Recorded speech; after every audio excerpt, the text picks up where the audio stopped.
안녕하세요. 달빛 야화입니다. 사회에 대한 풍자와 해악, 문화와 생활 방식이 담긴 민담과 구전설화.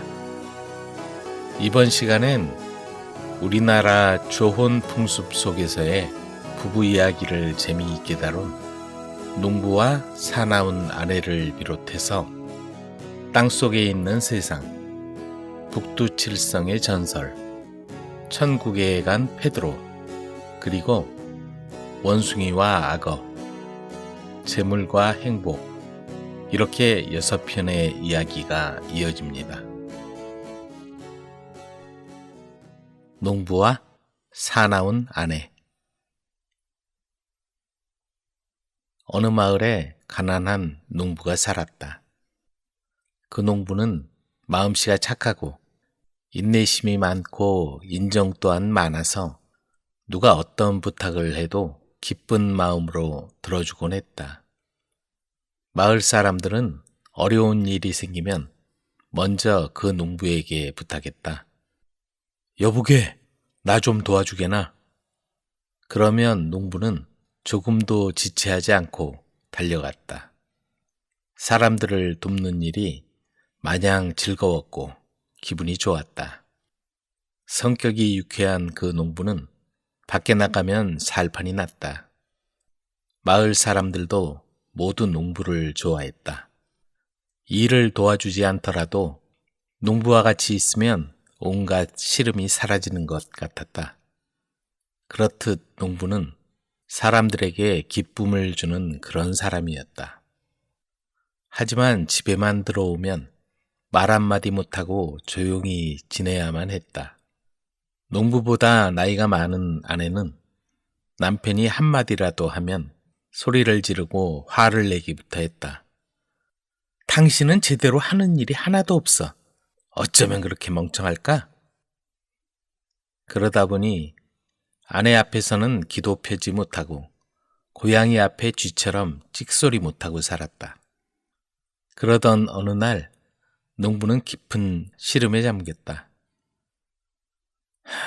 평생 이렇게 살 수는 없어. 아내가 좀 부드러워졌으면 좋겠는데 방법이 없을까? 우선 가장 난처한 일은 아내를 어떻게 대하면 좋은가 하는 문제였다. 아내는 나이가 농부보다 훨씬 많았고 무슨 일을 할 때마다 기가 센 아내에게 밀렸다. 더욱이 남에게 지기 싫어하는 아내는 남편이 하는 일이면 무엇이든 다 못마땅하게 여겼다. 특히 친정이 시댁보다 지체가 조금 높고 손바닥만한 밭대기를 가져왔다고 처음부터 아내는 기가 살아 있었다. 당신이 알긴 뭘 알아요? 어릴 때부터 보고 배운 게 있어야 말이지. 툭하면 아내는 남편을 무시하거나 심지어 시댁 식구들마저 무시해버렸다. 그렇다 보니 농부는 점점 아내 앞에서 입을 다물어버리게 되었다. 평소 남편이 하는 일에 불평불만이 많던 아내는 마침내 남편에게 손찌검까지 해댔다. 그리고 틀려 먹었다고 잔소리를 하고 집에 늦게 왔다고 소리를 질렀다. 그렇게 날이 갈수록 아내의 잔소리는 점점 더 심해졌다. 농부는 정말 큰일이라고 생각했다. 잘못이 좀 있더라도 그래도 남편 아닌가? 서로 이해하고 화목하게 살면 좋을 텐데. 그래도 착한 농부는 한편으로는 아내가 안쓰러워 어떻게든 잘 지내보려고 생각했다. 하지만 그럴수록 아내의 언행은 점점 더 심해만 갔다. 농부는 더는 참을 수가 없었다. 본래 마음 착한 농부지만 뭔가 방법을 찾지 않을 수 없었다. 하지만 아무리 생각해도 좋은 방법이 떠오르지 않았다. 고심 끝에 농부는 좋은 생각이 떠올랐다. 그래, 덕망 있는 박찬봉 어른을 찾아가 보자. 분명 좋은 방법을 알려주실 거야. 그런 생각을 하자 머뭇거릴 수가 없었다. 어느 날 나무를 하는 척하고 일찌감치 집을 나와서 조심스럽게 박찬봉을 찾아갔다. 용기를 내서 찾아가긴 했지만 막상 집 앞에 가자 머뭇거렸다. 하지만 마음을 굳게 하고 안으로 들어갔다. 입이 잘 떨어지지 않았지만 용기를 내서 솔직하게 말하고 가르침을 정했다. 박찬봉은 농부가 하는 말을 다 듣더니 천천히 입을 열었다. 당신 아내에게 더 친절을 베푸시오. 그게 상책이요. 그리고 마지막으로 덧붙여서 말했다. 어떤 경우라도 다정하게 대하고 칭찬하는 걸 잊지 마시오. 모든 일에 최선을 다하시오. 그게 모든 일의 근본이요. 그렇게만 하면 모든 게 잘 해결되리라 믿소.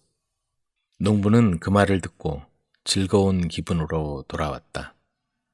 돌아오면서 생각해보니 부끄러운 생각이 들었다. 앞으로는 아내를 위해서 최선을 다해보자. 그렇게 결심을 하고 나니 그때부터는 아내가 무섭지 않았다.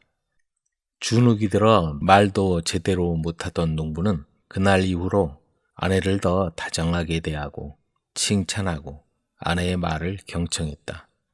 당신 말이 맞소. 당신 말대로 하니까 이렇게 좋은 일이 생기는 것 같소. 아침에 일어나서도, 일하러 나갈 때도, 그리고 일을 마치고 돌아와서도 언제나 다정하게 대했다. 그리고 칭찬을 아끼지 않았다. 아내는 갑자기 변한 남편의 행동을 보고 처음에는 이상하게 생각했다. 영문을 몰라 어리둥절해하는 눈치였다. 시간이 갈수록 남편의 친절과 칭찬은 더 확실해졌다. 그리고 아내가 지나치게 심한 말을 해도 탓하거나 불평하지 않고 무조건 친절하게 대했다. 그리고 나이 많다고 소홀히 했던 아내를 더 아끼고 사랑했다. 그걸 보고 아내는 더는 심술을 부릴 수가 없었다. 그뿐만 아니라 자기 언행에 대해 조용히 반성했다. 지금까지 남편에게 지나친 행동을 했다는 사실을 부끄럽게 여기게 되었다. 그렇게 못살게 굴었는데도 남편이 그렇게 따뜻하게 대하는 걸 보고는 아내도 서서히 변하기 시작했다. 여보, 제가 잘못했어요. 무턱대고 소리 지르고 화냈던 것 용서해 주세요. 그 이후로도 남편은 아내를 진심으로 대했다. 그리고 껴안을 엄두도 내지 못하던 아내를 시도 때도 없이 안아주었다. 그러다 보니 불같은 성격의 아내가 온순해지고 어느새 부부의 웃음소리가 담장 밖으로까지 새어나왔고 살림살이도 늘어나고 마을 사람들도 부러워하는 다정한 부부가 되었다. 땅속에 있는 세상. 옛날 옛적에 엠포비라는 사람이 살고 있었다. 그는 사냥꾼이었고 항상 사냥을 함께 다니는 개가 한 마리 있었다. 정글이 매우 험난해서 엠포비는 개를 잃어버릴까 두려워 개에게 작은 방울을 달아주었다. 언젠가 사냥을 나갔을 때 무슈라고 하는 작은 동물이 정글 숲 사이로 튀어나왔다. 개는 사냥감을 쫓아가기 시작했고 사냥꾼은 개를 쫓아갔다. 하지만 정글을 샅샅이 뒤졌지만 무슈는 잡히지 않았다.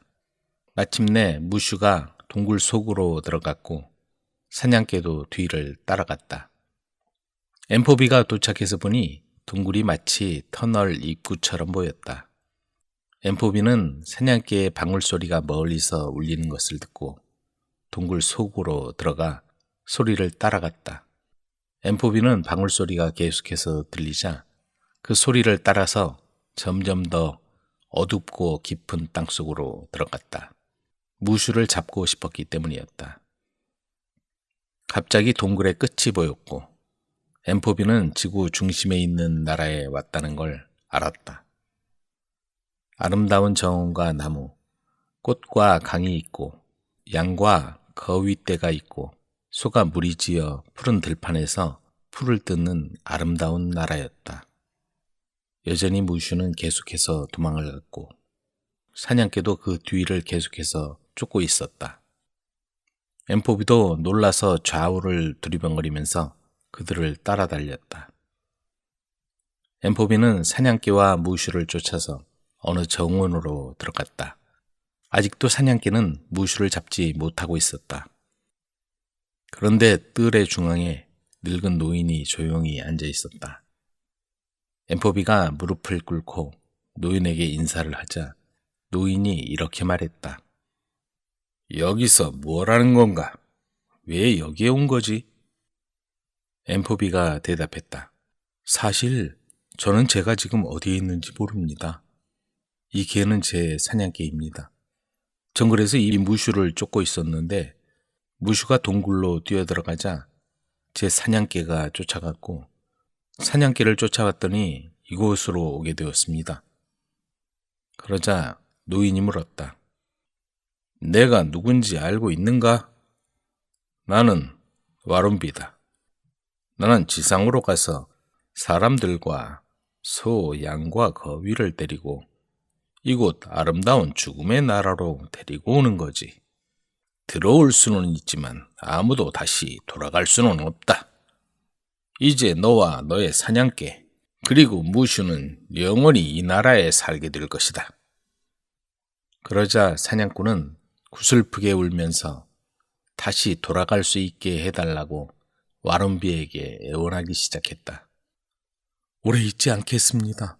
금방 돌아올 테니 가서 가족과 친구들에게 작별 인사만이라도 하게 해주십시오. 한 가지 조건을 들어준다면 너를 보내주마. 아무에게도 내가 본 곳이나 내가 다녀간 곳에 대해서 말해서는 안 된다. 내가 이 비밀을 지키겠다고 약속한다면 돌아가도 좋다. 하지만 누군가에게 발설하게 된다면 내가 직접 너를 데리러 갈 것은 물론이고 당연히 이곳으로 돌아와야 한다. 엠포비가 기쁜 마음으로 약속하자 노인은 그에게 돌아가는 길을 알려주었다.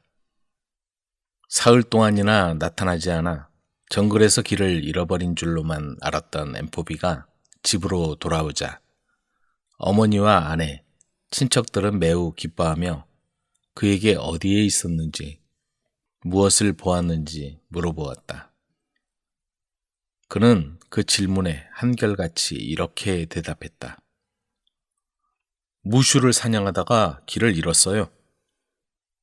며칠 동안 계속해서 물어봐도 그가 여전히 대답을 하지 않자 마침내 가족들도 지쳐서 더 이상 묻지 않았다. 그러던 어느 날 늙은 어머니와 단둘이서 집에 있었는데 어머니가 그에게 다시 물었다. 내 아들 엠포비야, 정글에서 무엇을 보았는지 내게 말해다오. 말씀드릴 수 없어요. 비밀로 하기로 약속했거든요. 누구에게 약속했니, 아들아? 내 엄마에게 살짝 알려줄 수는 없겠니? 마침내 엠포비가 말했다. 제가 정글에서 지난 사흘 동안 어디를 다녀왔는지, 무엇을 보았는지 말씀드린다면 아무에게도 말하지 않겠다고 약속하실 수 있겠어요? 내가 누구한테 말하겠니, 내 아들아? 내 마음은 이미 내가 더 잘 알고 있지 않니? 마침내 엠포비는 어머니에게 무슈와 터널 그리고 땅의 중심에 있는 아름다운 나라와 와룸비라고 하는 늙은 노인에 대해서 모두 털어놓았다. 적막하고 고요한 그날 저녁, 그는 엠포비, 엠포비 하고 부르는 목소리를 들었다. 그 목소리가 말했다. 나는 와룸비다. 너는 약속을 지키지 않았다. 이제 나와 가야만 한다. 그리고 이제는 절대 다시 돌아오는 일이 없을 것이다. 그리하여 그들은 함께 정글 속으로 사라졌다. 다음 날 아침 엠포비의 친구들은 그가 보이지 않자 다시 사냥을 간 것으로 생각했다. 엠포비의 늙은 어머니가 친구들에게 모든 이야기를 해주었고 정글로 들어가 와룸비의 나라로 이어지는 동굴을 찾아보았지만 찾을 수가 없었다.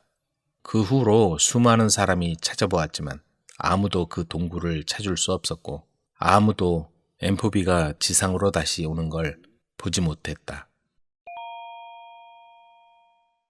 북두칠성의 전설. 어느 마을에 비가 오랫동안 오지 않았다. 서너 달씩이나 비가 오지 않자 농작물과 초목들까지 모조리 말라버렸다.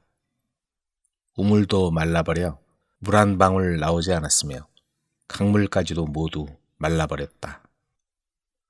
말이나 소는 물을 마시지 못해 연달아 죽었고 사람도 날마다 몇 명씩 세상을 떠났다. 그러던 어느 날 밤 한 아가씨가 나무로 만든 국자를 들고 마을 길을 걷고 있었다. 비틀거리며 아가씨는 물을 찾아다니고 있는 것이었다. 아가씨의 어머니는 중한 병에 걸려서 누워 있었다. 아, 목이 마르다. 죽기 전에 물 한 모금이라도 마셨으면. 어머니는 가냘픈 목소리로 기도하듯 이렇게 중얼거렸다. 그 말을 듣고 아가씨는 무슨 수를 써서라도 어머니에게 물을 가져다 드려야겠다고 결심했다. 그러나 아무데도 물이 없었다. 어디 가야 물이 있을까? 아가씨는 물을 찾아 헤매다 지쳐서 길가에 쭈그리고 앉았다. 하늘에는 밝은 달이 떠 있고 별들이 반짝이고 있었다. 내일도 비가 올 것 같지 않았다. 밤에 별들이 빛나면 다음 날은 항상 맑았으니까 말이다. 아가씨는 어느 틈에 꾸벅꾸벅 졸기 시작했다. 얼마나 잤을까? 눈을 떴을 때는 벌써 달이 하늘 높이 떠 있었다. 빨리 물을 찾아야지. 아가씨는 황급히 일어나 국자를 들여다보고는 깜짝 놀랐다. 놀랍게도 국자 속에 맑은 물이 가득 담겨 있었기 때문이다. 아가씨는 벌써 며칠째 물을 마시지 못해 목이 탈 지경이었다. 그래서 물을 보자 정신없이 국자를 입에 갖다 댔다. 그 순간 앓고 있는 어머니 생각이 머리에 떠올랐다. 안 돼. 내가 마실 순 없어.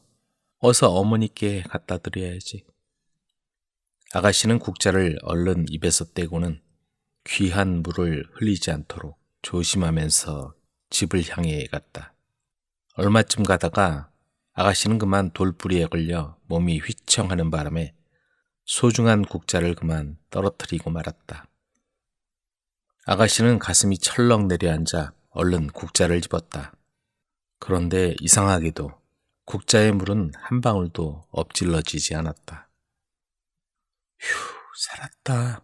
하나님 정말 고맙습니다. 아가씨는 진심으로 하나님께 감사하고 다시 걷기 시작했다. 그러다가 문득 발밑을 보니 뼈만 남은 앙상한 개가 숨이 넘어갈 듯이 헉헉거리고 있었다. 아, 가엾어라. 물을 좀 먹여주자. 아가씨는 소중한 물을 조금 손바닥에 부어서 개에게 먹였다. 개는 기쁜 듯이 눈을 뜨고 꼬리를 흔들었다. 아가씨는 다시 급히 걸어갔다. 어쩐지 국자가 전보다 무거워진 것 같은 기분에 아가씨는 무심코 국자를 내려다보았다. 어느 사이에 나무 국자가 은국자로 변해 있었다. 아가씨는 놀랍기도 하고 기쁘기도 한 마음으로 은국자를 내려다보다가 바삐 집으로 돌아왔다.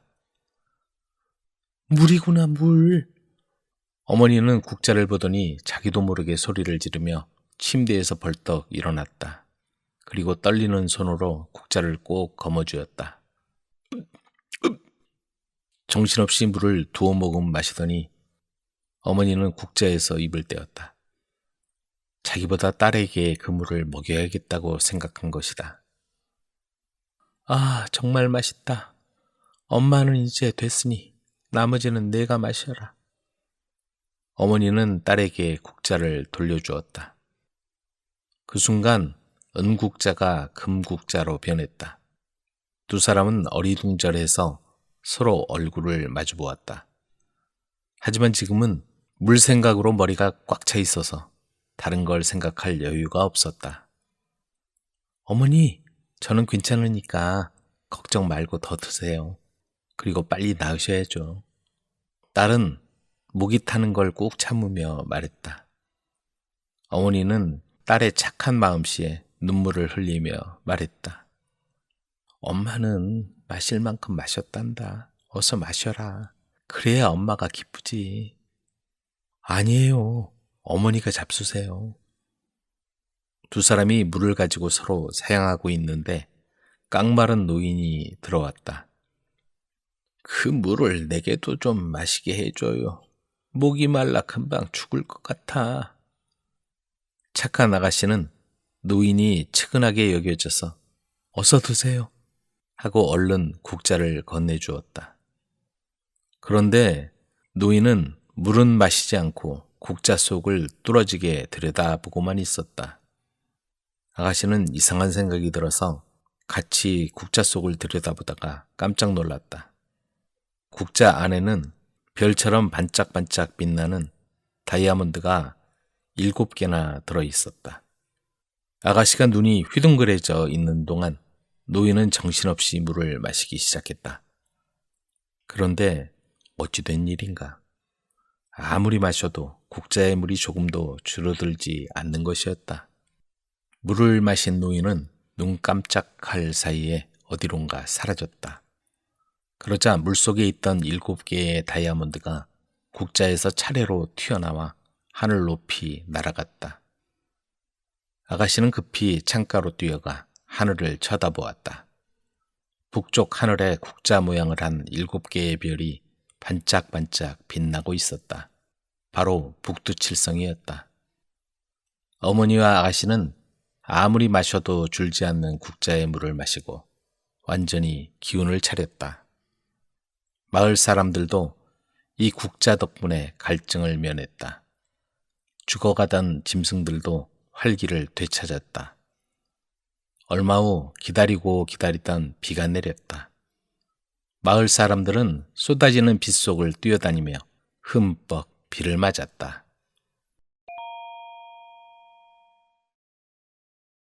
천국에 간 페드로. 너무 가난한 페드로는 절망에 빠져 우울한 나날을 보냈죠. 악마조차도 나를 찾아오지 않을 거야. 그는 악마가 진짜로 찾아올 때까지 계속해서 이 말을 반복하고 반복했다. 그런데 어느 날 마침내 악마가 찾아왔다. 왔군요. 내가 대장장이가 될 수 있도록 돈을 준다면 내 영혼을 팔겠어요. 페드로가 기쁨에 들떠 소리치자 악마는 즉시 그의 소원을 들어주었다. 하지만 조건이 있어요. 나를 데리러 왔을 때 내가 만약 일을 하고 있다면 기다려주세요. 그러지 뭐. 악마가 대답하면서 계약서를 꺼내 서명을 했다. 그 일이 있고 나서 얼마 지나지 않았을 때 성 베드로가 열쇠를 잃어버린 사건이 생겼다. 그는 허둥대다가 하나님께 찾아가 어떻게 해야 할지 물었다. 베드로에게 가서 열쇠를 만들어 달라고 부탁하여라. 성 베드로는 페드로에게 찾아가 열쇠를 만들어 달라고 주문했다. 페드로가 일을 마치자 하나님이 열쇠의 값이 얼마냐고 물었다. 무료입니다. 그렇다면 3가지 소원을 들어주마. 소원을 말해보아라. 첫 번째 소원은 안뜰에 심어진 무화과 나무에 1년 내내 열매가 맺도록 해주세요. 페드로가 대답했다. 그리고 내 손님으로 천국에 올 수 있도록 해주마. 성 베드로는 페드로가 부탁하지도 않았는데 그렇게 말했고 페드로는 말을 이어갔죠. 제 2번째 소원은 누군가 제 무화과를 따려고 할 때 꼭 붙어라 하고 말하면 그 사람이 무화과 나무에 달라붙어 있도록 해주십시오. 세 번째 소원은 제가 어디에 앉든지 그 어떤 누구도 저를 일으킬 수 없도록 해주세요. 너의 세 가지 소원은 모두 이루어졌다. 하나님이 말씀하셨다. 시간은 흘러 페드로가 죽을 때가 다가오자 악마의 부하가 그를 찾아왔다. 그때 페드로는 연장을 만들고 있었죠. 내가 일을 마칠 때까지 기다리는 동안 나무에 올라가 무화과라도 좀 따먹지 그러나. 작은 악마가 나무에 올라가자 페드로는 꼭 붙어라. 하고 소리치자 작은 악마는 무화과 나무에 달라붙어 꼼짝할 수 없게 되었다. 그가 불평하자 페드로는 망치와 부젓가락으로 혼을 내주었죠. 자, 이제 떨어져라. 그러자 작은 악마는 처음 계약서를 쓴 악마에게 달려가 그 일을 알렸다. 오지 않으려고 버팁니다. 그러자 악마가 대답했다. 내가 직접 가서 그 녀석을 데리고 오겠다. 페드로를 찾아간 악마가 물었다. 왜 오지 않겠다는 거지? 그 작은 녀석이 내가 일을 끝마칠 때까지 기다리려고 하지 않았소. 설마 우리 계약 내용을 잊은 건 아니겠죠? 이 연장들을 완성할 때까지 자물성 있게 좀 기다리세요. 기다리는 동안 무화과나 좀 드시죠. 악마는 낮게 드리워진 가지에서 무화과 몇 개를 땄다. 그건 맛이 없는 거예요. 높은 가지 쪽으로 올라가세요. 악마가 나무에 오르자 페드로가 꼭 붙어라. 하고 소리쳤다. 그리고는 자신의 망치와 부젓가락으로 악마를 마구 때렸다. 그만! 나를 죽일 셈이냐? 무슨 일이든 하마. 그 계약서를 찢어버리도록 하마. 그렇다면 떨어져라. 그들은 계약서를 찢어버렸고 악마는 할 수 없이 빈손으로 가버렸다. 그때 페드로가 그를 불렀다. 나를 땅에 묻을 때 내 망치와 부젓가락을 관 속에 함께 집어넣으라고 일러두십시오. 얼마 지나지 않아 페드로는 죽었고 그는 천국문 앞에서 망치로 문을 두드렸다. 성 베드로가 소리쳤다. 누구시오? 접니다. 페드로입니다. 자네가 여긴 왜? 자네가 가야 할 곳은 이곳이 아니야. 약속하셨잖아요. 하지만 자네가 원하는 것이 아니었네. 기억하나? 어쨌든 자네는 이곳에 들어올 수 없어. 저 아래로 가야 해. 페드로가 밑으로 내려가자 악마의 부하들은 망치와 부젓가락으로 십자가 모양을 만들어 걸어오는 페드로를 보고 모두 도망치고 말았죠. 페드로는 다시 천국의 문으로 갔다. 제발 들여보내 주세요. 저 아래서도 아무도 저를 원하지 않는다고요. 저를 보면 도망가기 바쁠 뿐이에요. 성 베드로는 성모 마리아에게 이 일을 의논했으며 성모 마리아는 페드로를 보고 말했다. 나를 따라오너라. 내가 너를 그곳까지 직접 데려다 주마. 페드로가 성모 마리아의 뒤를 따라서 지옥의 문 가까이 가면서 다시 한번 십자가 모양을 만들자 모든 악마가 또다시 도망을 가고 말았다. 그들이 올 때까지 여기서 기다려야 한다. 성모 마리아가 말했다. 안 돼요. 혼자 기다릴 수는 없습니다. 혼자 기다리는 것은 규율에 어긋난다는 사실을 알고 계시지 않습니까? 페드로가 이렇게 말하자 그들은 어쩔 수 없이 다시 위로 올라왔고 성모 마리아는 천국의 문 바로 옆에 의자를 놓아주며 그에게 앉도록 했다. 성모 마리아가 천국의 문을 지나가자 페드로는 재빠르게 그녀에게 손을 뻗었죠. 아야, 열어주세요. 그녀가 문을 살짝 열어주자 페드로는 이번엔 그 틈으로 머리를 집어넣었다. 조금만 더 열어주세요. 제 머리를 좀 뺄 수 있게요. 성모 마리아가 문을 조금 더 열자 그는 문 사이를 쏜살같이 지나가 성 베드로의 의자에 앉았다. 성 베드로는 이 문제를 하나님께 말씀드리자 하나님은 바로 문제를 해결해 주었다. 베드로의 세 번째 소원을 잊었느냐? 그가 원하면 어디든지 앉을 수 있다는 소원을 들어주었으므로 그는 우리와 함께 천국에서 지내게 될 것이다. 절망에 빠져 가난하고 우울하게 지냈던 베드로는 이렇게 해서 천국에서 영원히 지내게 되었죠. 원숭이와 악어. 원숭이는 작은 부야야 섬의 숲에선 이제 먹이를 구할 수 없었다. 너무도 배가 고팠지만 먹이가 넘쳐나는 땅으로 건너가기란 쉬운 일이 아니었다. 개걸스러운 악어떼로 뒤덮인 강을 건널 방법이란 없었기 때문이다. 그래, 물가로 가서 방법을 찾아보자. 이렇게 앉아서 굶어 죽을 순 없지. 원숭이는 건너갈 방법을 찾아보기 시작했다.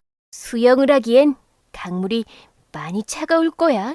원숭이가 강물에 손을 담그자 강물은 정말 차가웠다. 그러나 원숭이는 배고파서 죽는 것보다 어떤 일이 닥치든지 강을 건너보기로 마음먹었다. 드디어 강에 몸을 담그고 강 중간까지 간신히 도착했는데 악어와 마주치게 되었다. 내게 원하는 것이 뭐니? 원숭이가 악어에게 물었다. 난 내 간을 갖고 싶어. 내가 제일 좋아하는 것이거든. 악어가 대답했다. 저런? 이를 어쩌지? 간이 물에 젖을 것 같아서 저 육지 강가에 두고 왔는데 말이야. 하지만 우린 친구니까 너에게 가져다 줄게. 내 등에 날 태워줄 수 있지? 악어는 원숭이를 등에 태우고 강을 건너 육지에 다다르자 원숭이는 악어 등에서 펄쩍 뛰어내렸다. 그리고는 원숭이는 악어와 안전하게 떨어진 거리에서 뒤돌아서며 말했다. 야, 이 멍청한 악어야. 간을 빼놓고 다니는 동물이 어디 있느냐? 원숭이는 화가 잔뜩 난 악어를 뒤로하고 숲으로 사라졌다. 악어는 원숭이에게 복수하기로 결심하고 어느 날 원숭이가 나간 사이에 원숭이 집에 몰래 스며들었다. 하지만 의심 많은 원숭이는 뭔가 미심쩍어 집안에 대고 소리쳤다. 집에 누가 있으면 조용히 해. 만일 누군가 없다면 고함을 쳐봐. 그러자 악어가 무시무시하게 고함을 쳤다. 이 우둔한 악어야. 안에 아무도 없는데 집이 소리 지르는 법이 어디 있니? 악어는 더욱 화가 났다. 다음에는 반드시 복수해야겠다고 결심했다. 얼마 후 악어는 진흙 속에 뒹굴어 고약한 악취를 풍겼다. 그러자 마치 죽은 것처럼 파리떼가 악어 몸에 득실됐다. 때마침 원숭이가 다가오자 악어는 진짜 죽은 것처럼 연기했다. 악어가 죽은 것처럼 보였지만 원숭이는 확신할 수 없었다. 이봐 시체. 살아있다면 소리 내지 마. 정말 죽었다면 소리를 내봐. 그러자 악어는 무서운 소리로 으르렁거렸다. 멍청한 악어 좀 봐. 죽은 악어가 고함을 쳐댄다는 이야기를 들어본 적이 있어? 원숭이가 멀찍이 떨어져 깔깔깔 웃어댔다. 영리한 원숭이는 항상 악어의 속임수를 모면할 수 있었다는 이야기가 필리핀에서 전해진다. 재물과 행복. 어떤 성에 루망이라는 젊은이가 살고 있었다. 그가 사는 성의 주인은 인색한 사람은 아니었지만 왠지 루망에게는 아무것도 주려고 하지 않았다. 루망이 어려운 일을 당해 돈이 필요해서 요청을 해도 성주는 태양을 손으로 가리키며 말하곤 했다. 내가 원하는 대로 해주고 싶지만 하나님이 허락해 주시지 않는구나. 그러고는 아주 난처하다는 듯이 어떻게 해야 할지 좀 가르쳐다오 하고 말했다. 그래서 하는 수 없이 루망은 때가 오기를 기다렸다. 마침내 일식날이 왔다. 바로 그때 루망은 일을 하고 있다가 성주에게 달려갔다. 성주는 그날도 사람들에게 물건을 나누어 주느라 몹시 바빴다. 저에게 아무것도 주지 못하게 한 태양이 숨어버렸습니다. 지금 이 틈에 저에게도 물건을 내려주십시오. 그 말을 듣자 성주는 껄껄 웃었다. 좋아, 알았다. 그러나 성주는 이미 모든 사람에게 많은 물건을 나눠준 뒤였기 때문에 루망에게는 한두 벌의 옷과 적은 돈을 주었다. 이렇게 하다 보니 성주의 재산은 점점 줄어들었지만 루망에게는 그 이상 아무것도 주지 않았다. 그는 낙심했다. 그러던 중 루망의 아내가 죽었다. 그는 더욱 낙심하여 산에 사는 여신을 찾아가 하소연했다. 저는 이제 죽은 목숨과 같습니다.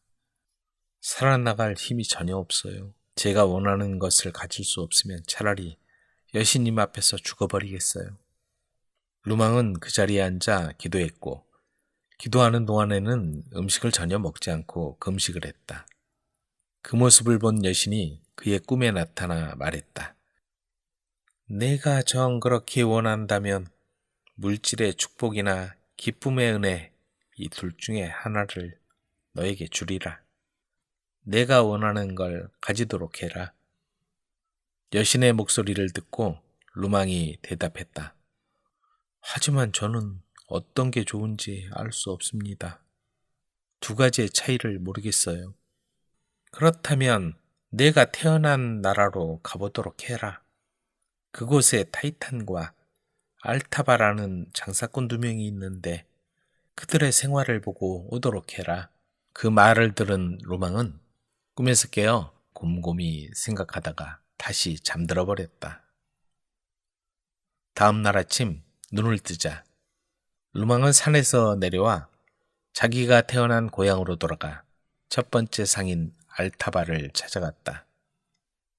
그는 장사로 모은 금은 보화가 헤아릴 수 없을 정도로 많았다. 알타바는 루망을 자기가 초대한 귀한 손님처럼 대접을 잘해주었다. 루망은 훌륭한 음식을 먹으면서 즐겁게 식사를 했다. 하지만 음식을 준비해준 알타바는 약간의 음식을 몇 숟가락 입에 넣을 뿐이었다. 루망은 그게 이상했다. 음식을 왜 그렇게 못 먹습니까? 그러자 알타바는 불편한 표정을 지으면서 말했다. 그래도 오늘은 당신이 오셨기 때문에 이것저것 많이 먹는 거요. 보통 때는 먹지 못합니다. 아니, 왜 그러십니까? 위장이 약해서 많이 먹을 수가 없지요. 루망은 그 말을 듣자 안타까운 생각이 들었다. 정말 안 됐군요. 루망은 부자인 알타바를 진심으로 동정했다. 어느덧 밤이 되었다. 알타바는 또 호화로운 저녁을 차려주었다. 루망은 역시 맛있는 음식을 실컷 먹었지만 알타바는 우유를 조금 마실 뿐이었다.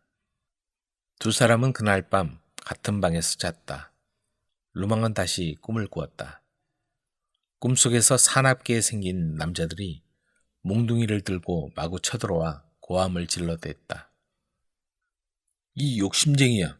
왜 너는 허락도 없이 그렇게 많이 먹지? 이렇게 고함을 치더니 그 남자들은 알타바의 발을 잡아 끌어 침대에서 떨어뜨렸다. 그러더니 몽둥이로 그의 배를 마구 쳤다. 루망은 깜짝 놀라 눈을 떴다. 그러자 알타바가 배를 만지면서 괴로워하고 있었다. 하인들이 와서 아픈 배를 살살 문질렀다. 그러자 먹었던 음식물을 모두 토해 놓았다. 정말 허탈하구나. 이렇다면 아무리 돈이 많아도 무슨 소용이 있단 말인가. 즐거운 일이란 찾아볼 수도 없으니. 루망은 이렇게 생각하면서 다시 잠들었다. 다음 날 루망은 그 집 사람들과 작별을 하고 두 번째 상인 타이탄을 찾아 나섰다. 그곳에서도 잘 대접해 주었다. 그러나 부자라고 하는데 아무리 둘러보아도 그렇게 보이지 않았다. 물론 집도 훌륭하고 타이탄도 좋은 옷을 입고 있었지만 주머니에 가진 돈도 없고 부자같이 보이지 않았다. 정말 이상하구나. 루망은 타이탄 옆에 서서 일하는 걸 지켜보았다. 그러자 곧 그 까닭을 알 수 있었다. 타이탄은 장사를 해서 버는 돈을 모두 어려운 사람들에게 나누어 주었던 것이다. 그러다 보니 그 상인은 물건을 살 돈마저도 없었다. 그렇지만 돈을 주고 물건을 먼저 사지 않아도 사람들이 믿고 먼저 물건을 주었기 때문에 어려움이 없었다. 과연 그랬구나. 루망은 감격했다. 타이탄은 하인에게 그날 번 돈을 아내에게 갖다 주라고 명령했다. 마님한테 맛있는 음식을 차리라고 말씀드려라. 손님 대접을 해야 하니까. 바로 그때 타이탄의 친구들이 급히 뛰어들어와서 말했다. 잔치가 벌어지니 빨리 와줘. 고맙긴 한데 오늘은 안 되겠는걸? 아니 왜? 친구들이 많이 모여 자네를 기다리는 중일세. 하지만 오늘은 손님이 오셔서. 그렇다면 잘 됐지 뭔가. 자네 손님이라면 우리에게도 친구가 되지 않겠나? 그러니 함께 모시고 오게나. 너무 여러 번 권하기 때문에 타이탄은 루망을 데리고 친구 집으로 갔다. 그곳엔 떡 벌어지게 차린 음식상이 기다리고 있었다.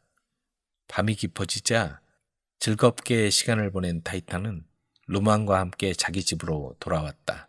그리고 아내가 차려놓은 음식과 술을 마시며 좋은 시간을 가졌다. 준비한 술이 떨어지자 주인님, 사실은 준비한 술이 동났는데요. 하고 하인들이 고개를 움츠리며 대답했다. 뭐? 술이 동났다고? 두 사람은 할 수 없이 잠자리에 들었다. 침대에 들어가면서 타이탄은 유감스러워 견딜 수 없다는 듯이 중얼거렸다. 밤새도록 물이나 마시라니 따분하게 되어버렸군요. 루망은 타이탄과 침대를 나란히 하여 잤다. 그런데 또 꿈속에서 이상한 걸 보았다. 두 남자가 여러 사람에게 끌려오는 것이었다. 사람들은 지팡이로 바닥을 내리치며 두 남자를 호령하고 있었다. 이 바보 같은 녀석들아, 왜 타이탄을 위해서 술을 많이 준비해두지 못했어? 도대체 뭘 하고 있었어? 사람들은 지팡이로 두 사내를 때리기 시작했다. 제발 용서해 주십시오. 앞으로는 절대 이런 실수가 없도록 해야 한다. 지팡이로 매를 맞고 있던 두 사내는 교대로 고개를 숙이며 사죄했다. 사람들이 몰려나가는 순간에 루망은 꿈에서 깨어났다. 타이탄은 사람들을 위해 베푸는 삶을 살았구나. 바로 그거였어. 루망은 돈과 행복의 참뜻을 깨달았다. 기쁨에 넘친 타이탄의 즐거운 생활이 부러웠다. 알타바의 생활과는 하늘과 땅 차이구나. 아무리 산더미 같은 보물을 가지고 있다고 해도 그런 생활이라면 조금도 즐거울 수 없지 않은가. 다음 날 아침이 되자 루망은 주인에게 인사를 하고 산으로 달려올라가 여신을 찾았다. 여신님, 저하고의 약속을 기억하고 계시겠지요? 여신님, 저에게는 기쁨의 은혜를 내려주십시오. 루망은 이렇게 간절히 기도했다. 여신이 루망의 소원을 들어준 건 두말할 나위도 없다. 이리하여 루망은 기쁨이라는 행복을 받아 즐겁게 살았다. 즐거움이 없는 많은 재산은 아무리 작아도 기쁨이 있는 가난에 미치지 못하는 것이다.